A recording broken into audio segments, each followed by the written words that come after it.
So I want to switch gears here and promised you sports. We'll get to sports because you were really a pioneer here. You're seeing more and more private equity executives, either on their own or through their funds, enter the sports world. From everything you've learned, let's talk about some of the teams that you have. What's the future of the Dodgers after owning it for this long? I think we're scratching the surface on what the Dodgers can be. I think if I had to bet, the Dodgers will be the first team to hit $1 billion of revenue. I mean, I think we've got a global franchise. We've got some superstars that have amazing appeal. We've got a team that is competitive year in and year out. Right? Every year we look at it and we roughly believe that we have somewhere between 18 and 22% chance to win the World Series. Right? So everything we can do, we're trying to figure out how do we improve the odds of winning the World Series. And, I think, unfortunately, if it weren't for injuries, you would be able to have a much more easy way to predict that.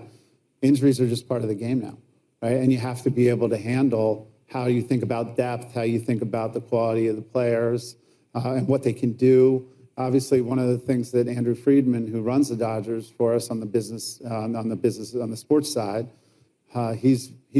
he really focuses on how do we find players that have the ability to play multiple different roles.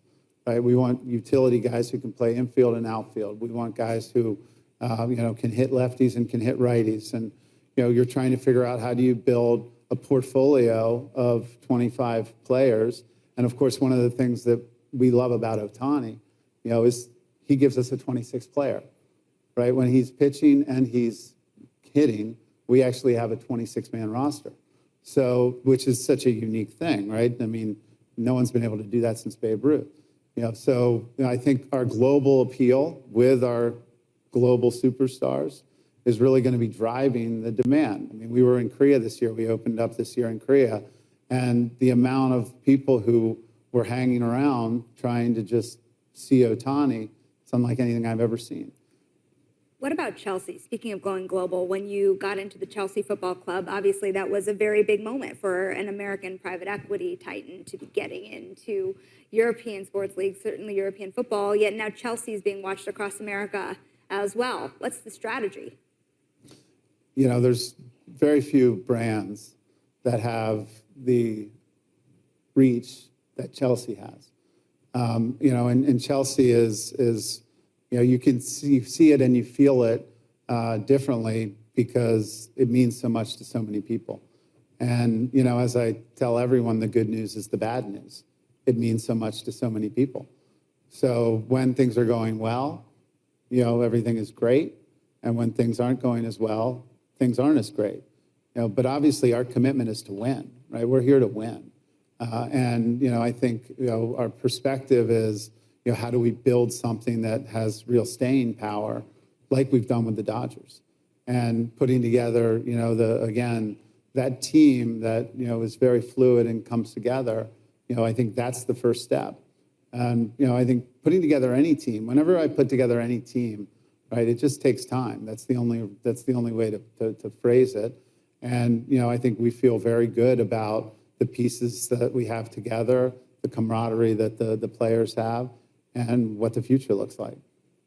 Where is your next big bet in sports? So I think there's a lot of things going on globally, right? And what the world has done as distribution costs have gone to zero. I mean, if you go back and you talk to Fox or Rupert Murdoch, and you think about what he did to build Fox, right? At that time, before you could buy the content, right? Before you could buy the intellectual property to broadcast on Fox, the infrastructure that he had to pay for was so massive, right? So just putting together the nodes that would allow for the broadcasting was hundreds and hundreds of millions of dollars. As technology has evolved, those costs have come down, which is why the IP costs have gone up, right? Because, of course, as the hardware costs go down, the soft costs continue to go up because the soft costs you can't replace. The intellectual property is irreplaceable. Obviously, the technology costs going down. There's lots of ways to drive technology costs down and distribution costs down, but there's only one place to go for the intellectual property. So I think that we're going to start to see ongoing global expansion of these brands.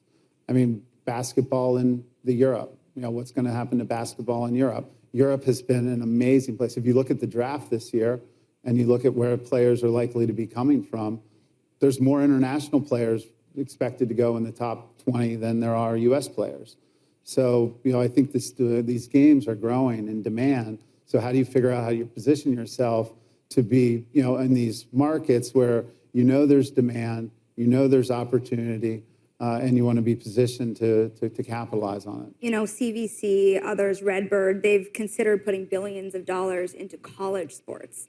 Would you consider putting similar dollars in?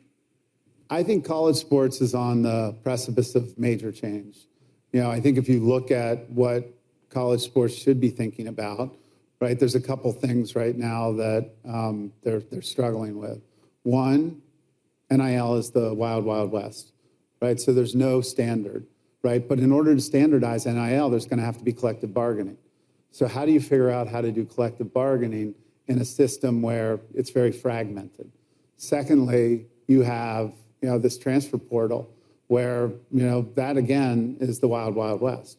So there's going to have to be some form of regulation, especially now that there's compensation, because this is going to change everything. I think we're in the early days and people really don't understand. But, I think one of the things that I'm part of a group and we're thinking a lot about, right, is how do you build a proper, league with maybe 10, maybe 12 divisions, maybe 6, maybe 8 teams per division, right? There's roughly 130 Division I schools.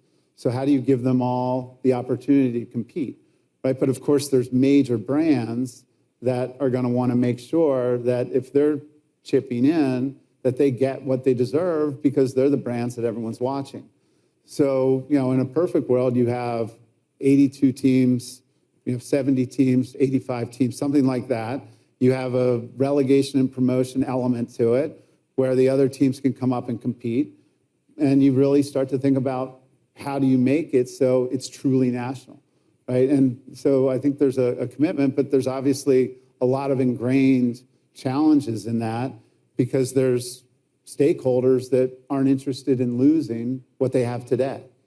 So, but ultimately, I don't see how you're going to deal with NIL and you're going to deal with transfer portal and you're going to deal with collective bargaining without a proposition that's much more complete.